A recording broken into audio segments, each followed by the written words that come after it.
চাকরি থেকে বরখাস্ত করিয়েই ছাড়বো, তবেই আমার নাম আওয়ারা। যা পারিস করে নিস, এখন ভালো ভালো কেটে কর, নইলে কিন্তু তোর বাপের না ভুলি যাবে না শালা। আর চলে যাচ্ছি, একবার মকা পাই ওকেও দেখে নেবো শালা।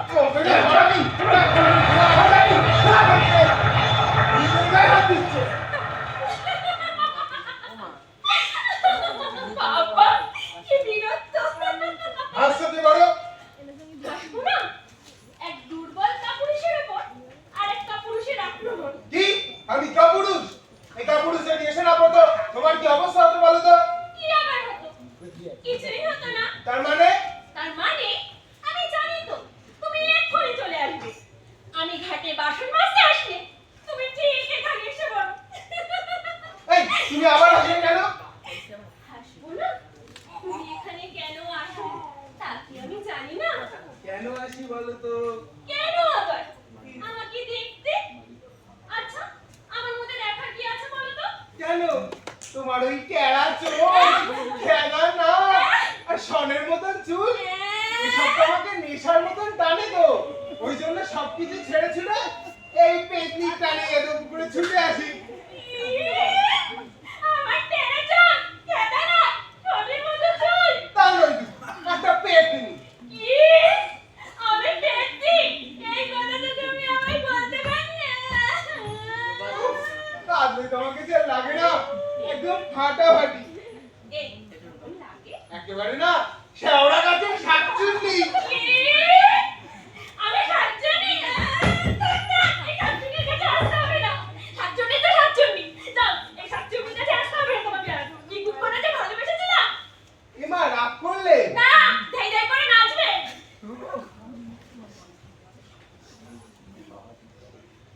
আরে তোমার সঙ্গে একটু ইয়ার্কি মারছিলাম।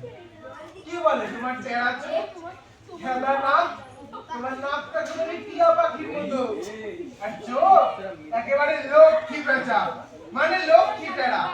ও গো কাজল নয়না হরিণী, তুমি দাও না। থাক থাক, ওই হেরে গলা গাইতে হবে না।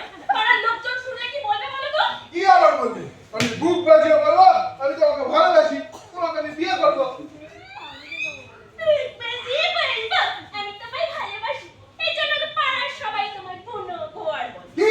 আমি বুনো গোয়ার? না তো, সবাই তোমায় গোয়ার বলে। এই আমাকে আবার গোয়ার কোথায় দেখলে গো? কেন? পাড়ার লোক তো বলে তোমার দাদা যতটাই ভদ্র তুমি ততটাই গোয়ার। হ্যাঁ, তাহলে দাদার সঙ্গে পিড়িত করলেই পারো, রইল শালার পিড়িতি, নিকুচি করেছে তোর পিড়িতে, শালা এর জন্য আমি চাল লড়িয়ে দিয়েছিলাম, এর জন্য আমি এত পুকুরে ছুটে আসি। হ্যাঁ থাক তুই। এই শোনো শোনো, যেও না শোনো, এই শোনো, কাল কিন্তু তুমি আবার এসো, আমি আবার আসবো। আর শোনো, আমি কিন্তু তোমায় সত্যিই ভালোবাসি।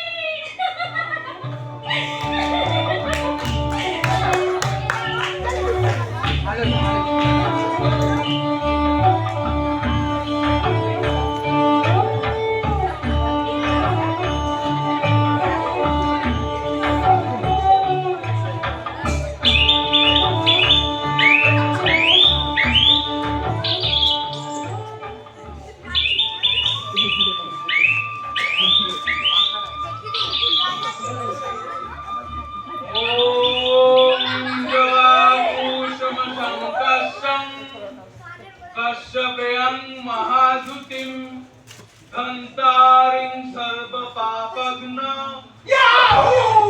বাচ্চা হয়ে शृणोतुस्मि दिवाकरम्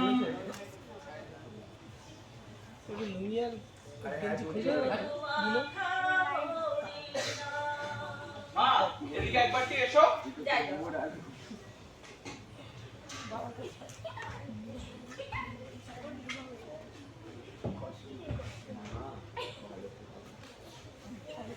আমি জামা কাপড়টা পরে নিস, আবার কাজে যেতে হবে, আর শরীরটাও ঠিক ভালো নেই। শরীরটা যখন ভালো নেই, আজকে কাজে গিয়ে কাজ নেই, ঘরে বিশ্রাম পেয়ে। না না, কাজে না গেলে অনেক ক্ষতি হয়ে যাবে, না জানিয়ে কামাই করলে আবার পড়বেন রাগারাগি করেন। ঠিক আছে, তুই যা ভালো বুঝিস কর, চা মুড়ি খেয়ে যাস।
ও আমাকে যা বলবে আমাকে তাই করতে হবে নাকি? হ্যাঁ, পরের পিছনে লাগা।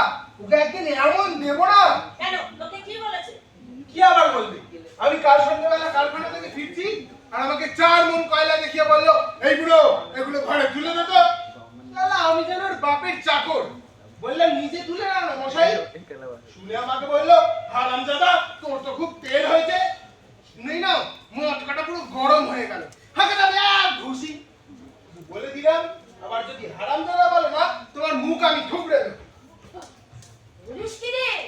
বাড়িতে অত লোকজন, ডাক্তার মানুষ, তোকে কিছু বললো না? কি আবার বলবে? শুনে মুখ পুরো লাল হয়ে গেল। ওর বউ ছেলে মেয়ে ধরে বসিয়ে দিল, তারপরে না জল খাওয়ালো। উফ, তোর কথায় খুব কষ্ট পেয়েছে রে, খুব কষ্ট পেয়েছে। ছাড়ো তো, একটা বাজে লোক তোমাকে ঘুরে নিয়ে কম কথা শুনিয়েছে। দেখ ওরা ক্ষমতাশালী লোক, ওদের সাথে আমরা পারবো না। তুই সবটা মিটিয়ে নে, ক্ষমা চেয়ে নে। আমি কি দোষ করেছি রে? আমাকে আগে সেটা বল। দেখ একজন বয়স্ক লোক তোর কথা একটু কষ্ট পেয়েছে, তাই একটু দুঃখ প্রকাশ করলে কি তোর মান যাবে? অত শত আমি জানি না। আমি যদি দোষ না করে থাকি কেন ক্ষমা চাই করে? ফোরম্যানকে বলে চাকরিটাও খেয়ে নিতে পারে। গরিবের ছেলেকে সইতে হয়, অনেক কিছু সইতে হয়। গরিব বলে কি কোনো মান নেই? তাতে যদি চাকরি চলে যায় তো যাক, তবে তোর ওই ফোরম্যানকেও না আমি দেখে নেব। আর তুই কি আমাকে বেশি ছাড় বলছি। কত ছাড়া? তোর জ্বালাইটা আমাকে মরতে হবে? হ্যাঁ, চাইবি ক্ষমা চাইবি, ডাক্তার হলে পায়ে ধরে ক্ষমা চাইবি। ওরে আমার ভদ্রের কুটুম্বিতা, তোমাদের গায়ে থাকে তো তোমরা কেটে কেটে ক্ষমা চাও। আমি ওটা পারবো না। বুড়ো বুড়ো শোন শোন, বড় কথা শোন শোন। এরকম গোয়ারপানা করতে শেষকালে চাকরিটা খেয়ে নিলে? চাকরি খেয়ে নিলে না এক একটাকে তুলে আছাড় মেরে জানে মেরে ফেলবো। মা, ওকে বুঝিয়ে কোনো লাভ নেই, ও কিচ্ছু বুঝবে না। এ না, আমার আবার দেরি হয়ে যাচ্ছে, কাজে যেতে হবে। আর শরীরটাও ঠিক ভালো নেই। শরীরটা যখন ভালো নেই সাহেবকে বলে চলে আসিস। ঠিক আছে, আসছি। দুর্গাস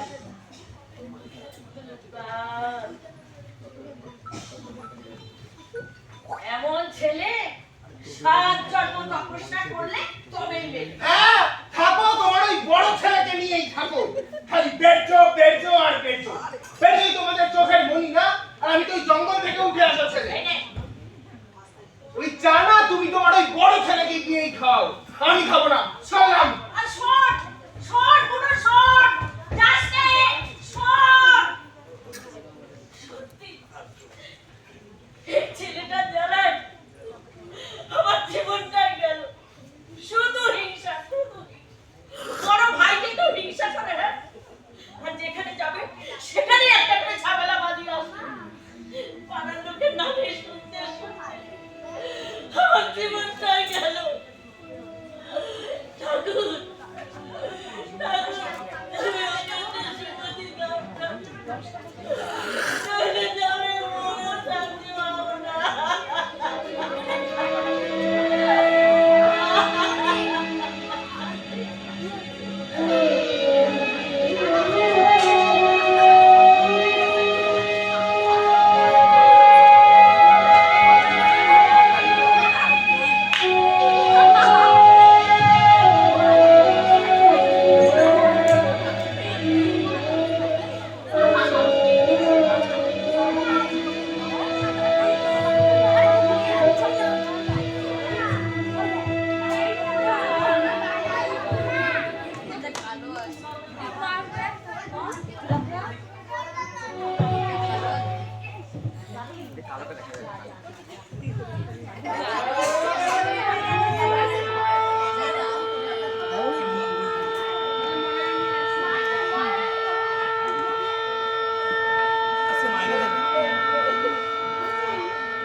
নমস্কার স্যার। ভেরি গুড, একদম ঠিক সময় অফিসে ঢুকে গেল। বলুন স্যার, আমাকে কি কাজ করতে হবে? বলছি, সবাই যদি তোমার মতো ডিসিপ্লিন হতো তাহলে আমাদের দেশের চেহারাটাই বদলে যেত। না না স্যার, আমাদের মতো অদুস্থ কর্মচারী তো আপনার আদেশ মেনেই চলতে হবে। শোনো, তুমি আজকে আমাকে একটু হেল্প করবে। যাবার আগে ফাইলগুলো নিয়ে এসে চিঠিগুলো কাছে ডিসপ্যাচ নাম্বার বসিয়ে দাও। যাও ফাইলগুলো নিয়ে এসো। ঠিক আছে স্যার, যাচ্ছি। আর শোনো, সামনের মাসেই যাতে তোমার প্রমোশন হয় তার জন্য রিকমেন্ড করো। এরপর থেকে তোমাকে গরমিকের কাজই করতে হবে, আর খালাসির কাজ করতে হবে। যাও ফাইলগুলো নিয়ে এসো। এই আপনার দয়া স্যার, যাচ্ছি।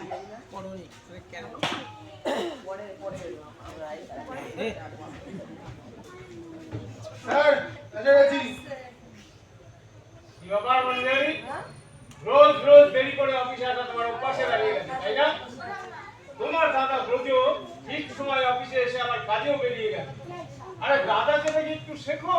দেখুন স্যার, ওসব কথা বলে লাভ নেই। দাদা দাদার মতো আর আমি আমার মতো।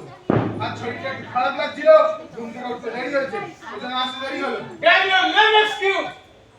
মুখে মুখে তর্ক না করে যাও কাজে বেরিয়ে যাও। এই যে স্যার, ফাইলগুলো।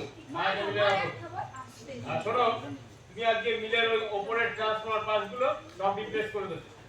আর তুমি ওই 10 নম্বর মেশিনের কাছে যত বস্তা পড়ে আছে সব ভালো করে গুছিয়ে রাখবে। যাও। স্যার, স্যার বলছি আজকের মতো আমায় মাফ করে দিন স্যার। আমার মাথাটা ঘুরছে, তা আমি উপরে উঠতে পারবো না। হাই দাদা, ওপরে উঠতে পারবি না তো চাকরি ছেড়ে দে। এই, গালাগালি দিচ্ছেন কেন আপনি? গালাগালি দিচ্ছেন কেন? আপনি ফোরম্যান বলে কি জানা তাই বলবেন? আর আমরা মজদুর বলে কি বলবেন? চুপ কর। আমার মুখে মুখে তর্ক করছে, জানে তাই বলছে আমাকে। স্যার, স্যার ভাইরে আমি ক্ষমা চেয়ে নিচ্ছি। এবারের মতো মাফ করে দিন স্যার। তোমার কথা শুনে আমি ওকে মাফ করে দিলাম, কারণ ওকে আমি ছাঁটাইয়ের জন্য চার্জশিট দিতাম। এই আপনার মহানুভবতা স্যার, আপনার কাছে চিরকৃতজ্ঞ হয়ে থাকবো। যাও কাজে যাও। যাচ্ছি। এই, তুই দাঁড়া। তোকে উপরে উঠতে হবে না। তোর মাথা ঘুরছে, তোর কাজটা আমি করে দিচ্ছি। তুই আমার কাজটা শুরু কর। যদি আমার কাজটা করতে না পারিস, রেখে দিবি, আমি সব করে দেবো। দাঁড়া, রেখে দে। আপনার তাতে কোনো আপত্তি আছে? আমার কাজ হলেই। দেখুন স্যার, একটু মানবিক হন। পয়সা কামালে না বলেও খাওয়া যায় না, বুঝলে? এই কি বললেন? আমাকে জ্ঞান দেওয়া হচ্ছে? হ্যাঁ, জ্ঞানী দিচ্ছি। আপনি কি মানুষ? এই, কি বলছিস তুই? এই, তোরা তো বলছিস, শোন কেন? তোরা এত বড় সাহস তোর? হ্যাঁ? এই, কি বলছিস? কি বলছিস?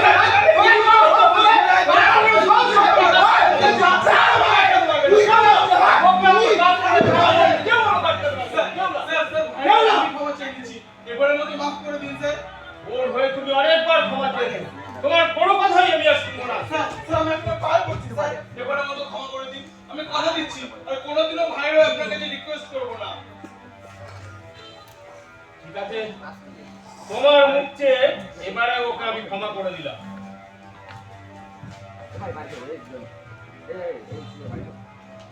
কিন্তু মনে থাকে যেন এটাই শেষবার। যাও কাজে যাও।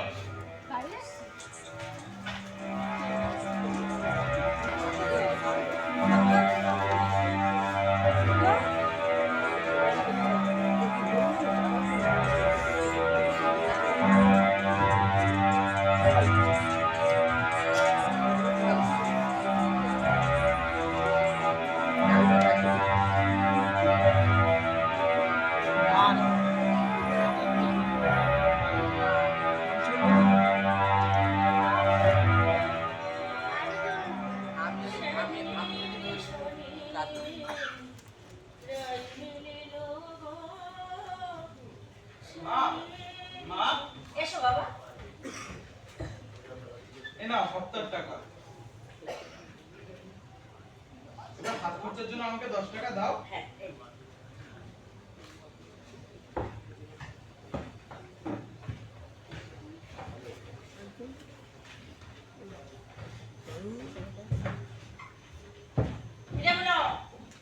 হাতটা পাসনি, টাকা দিলি না যে? আরে বাবা, একটু দেরি সহ্য হয় না না? দিচ্ছি, দাঁড়াও। কেন ধরো? কিরে, এত কম দিলি যে? এতে সংসার চলবে কি করে? আরে কম কোথায়? হাত খরচার জন্য মাত্র 20 টাকা দিয়েছি। এতেই না সংসার গড়গড় করে চলে যাবে। আর শোনো মা, মাঝে সাঝে না একটু মাছ টাছ খাইও। আর তো কিপটামো করো না, বুঝলে? ওরে আমার কোথাকার নবাবপত্র এলেন রে? একটা মাছ খাওয়া দাও। দাঁড়া। এসো! এসো! এই এসো! কি হয়েছে বাবু? এই ডাক, ডাক তোর মাকে ডাক, এবার তোর মুখ খানা আমি দেখি। কি হয়েছে কাকাবাবু আমায় বলুন। আরে আমি বারণ করা সত্ত্বেও তোর মা ওই পুরো বাড়ির দেওয়ালে ঘুঁটে দেয়। হ্যাঁ দিয়েছে তো, ওটা ভাঙা ভিটে, ওখানে সব ইঁদুরের বাস। তাতে কি এমন মহাভারত অশুদ্ধ হয়ে গেছে শুনি? হ্যাঁ, ওটা ভাঙা ভিটের পুরো দেওয়াল, তাই হাজার ভাঙাও, তোর কি? কান খুলে শুনে রাখ, ওই জমি, ওই বাড়ি, ওই দেওয়াল আমি কিনে নিয়েছি, আমি। অত শত জানি না, আর মুকুজ্জেরাও কোনোদিন বারণ করেনি, তাই দেখেছো মাগি তক্ক করছে। আরে আমি বারণ করা সত্ত্বেও ওই ভদ্র গালাগালিগুলো আটকে দিল মশাই, একদম দরকার নেই কিন্তু। আমি কিন্তু ছাড়বো না চুপ আপনাকে। কর তুই, দাঁড়া আমি দেখছি। কাকাবাবু আপনার কাছে হাত জোড় করছি, আপনি যান, আমি মাকে বুঝিয়ে বলবো আর ঢুকে দেবে না। এই ওই ছেনার মাগি এসব শুনবে না। কি বললে? কি বললে? আরেকবার বলুন। মা তুমি শান্ত হও মা, চুপ করো। তোমার পায়ে পড়ি। তোর সামনে একটা বড় লোক তোর মাকে যা যা বলছে, তুই তাকে কিছু না বলে তুই আমাকে বলছিস। দেখেছো দেখেছো ছেনার মাগির তেজ দেখেছো? একেবারে কেউটের বাচ্চার মতো ফস ফস করছে। ওই ভদ্র গালাগালিগুলো আটকে দিল। চুপ কর। যার যেমন তার তেমন। ওই ছেনার মাগিকে না আমি ছেনার মাগি বলবো। কাকাবাবু আপনার পায়ে পড়ছি, চুপ করুন। আমি এদের হয়ে মাপ চাইছি, মাপ চাইছি। এই মাফ করে দেবো ওই ছেনার মাগিকে। ভালো করে শুনে রাখ, তোর মা হচ্ছে একটা ছেনাল, আর তোরা দুটো হচ্ছিস ছেনালের সন্তান। হাত জোড় করা এই, তোমরা পালাতে এখান থেকে। যা, তুই কি ছেলে বলবি রে? কোন কি বলেন? আরেকবার বলুন। একবার নয় 100 বার বলবো, তোর মা হচ্ছে একটা ছেনাল, ছেনাল।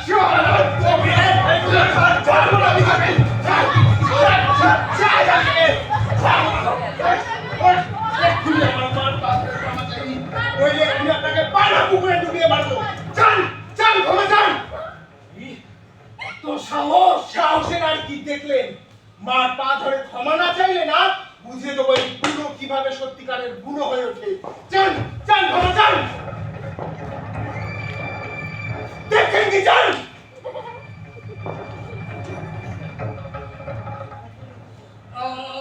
আমাকে ক্ষমা করে দাও। দাও না 3 বার।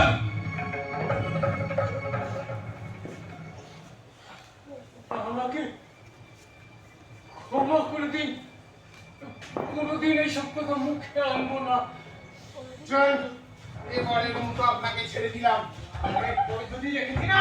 চান চান বেটে। এর পরিণাম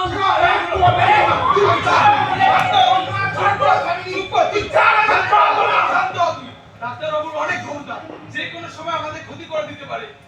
তুই কালই ডাক্তারবাবুর কাছে গিয়ে ক্ষমা চেয়ে নিস। দরকার হলে তুই গিয়ে ক্ষমা চাস, কিন্তু এই পুরো কখনো ক্ষমা চাইবে না। তুই ছেনালের সন্তান হতে পারিস, কিন্তু এই পুরো নয়। আমাকে কেন বললি? আমি এত রিকোয়েস্ট করলাম, বুঝতে পারছিস?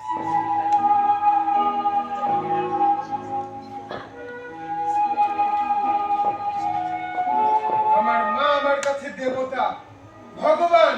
বুনো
গরিফা নাট্যায়নের সকল কলা কুশলীকে মঞ্চে আসবার জন্য অনুরোধ জানাচ্ছি।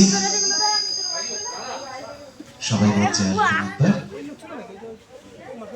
হালিশহর মাটির পক্ষ থেকে গরিফা নাট্যায়নকে অনেক অনেক শুভেচ্ছা এবং অভিনন্দন জানাই। একটু সবাই একটু আলোটা করুক সবাই। আমরা এই নাটকের নির্দেশক দেবকুমার। আচ্ছা আসলে তাহলে আচ্ছা আমি এই নাটকের সকল কলা কুশলীদের সঙ্গে পরিচয় করিয়ে দিই, তারপরে আমরা পুষ্পস্তবক দিয়ে বরণ করে নেব। আমাদের মঞ্চের একেবারে বাদিকে আছে প্রবীর দাস, রঞ্জিত সাহা, প্রীতম দেবনাথ, সুধীর ভৈমালী আমাদের ব্যাকগ্রাউন্ড স্টেজে আমাদের সহযোগিতা করেছে, অর্পণ, আমি সুখদেব চক্রবর্তী, শিপ্রা ঘোষ, স্বপ্না চক্রবর্তী, রমেশ অধিকারী, রাজু আমাদের আলো দিয়েছেন এবং রানাদা আমাদের ব্যাকগ্রাউন্ডে সহযোগিতা করেছেন।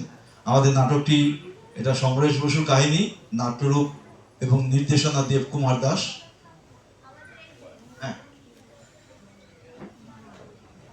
আমরা পুষ্পস্তবক দিয়ে বরণ করব। পুষ্পস্তবক তুলে দেবে আমাদের এই সংগঠনের সদস্য সুজয় বিশ্বাস।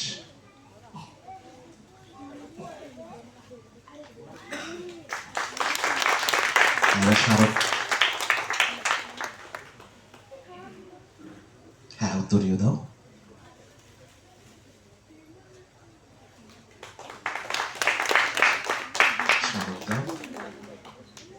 দেখো এদিকে ঘুরে দাও।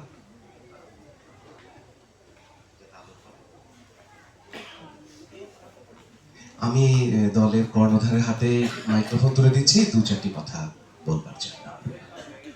অনেক রাত হয়েছে, আমাদের অন্তর থেকে বলছি যারা এখনো বসে নাটক দেখেছেন আমরা তাদের কাছে কৃতজ্ঞ এবং ধন্যবাদ জানাই।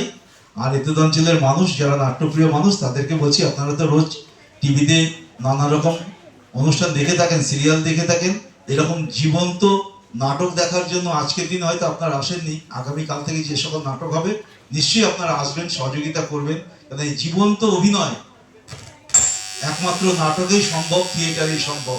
থিয়েটারে জয় হোক এবং মাটি এগিয়ে চলুক, মাটির সঙ্গে আপনারা থাকুন।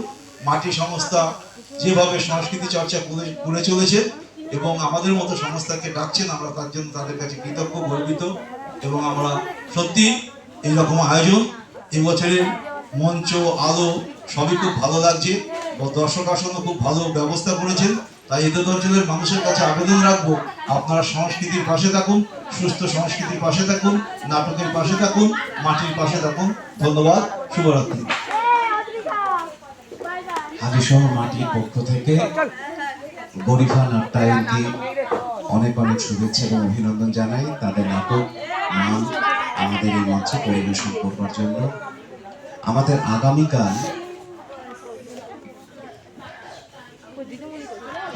আগামীকাল ঠিক 5:30টার সময় আমাদের নাটক শুরু হবে এবং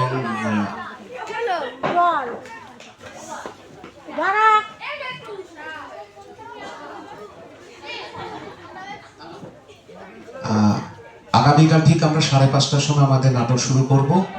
আপনারা সকলে ঠিক 5:30টার সময় আসবেন এবং আমরা সঠিক সময় নাটক মঞ্চস্থ করব। সকলকে আজকের জন্য শুভরাত্রি, ধন্যবাদ।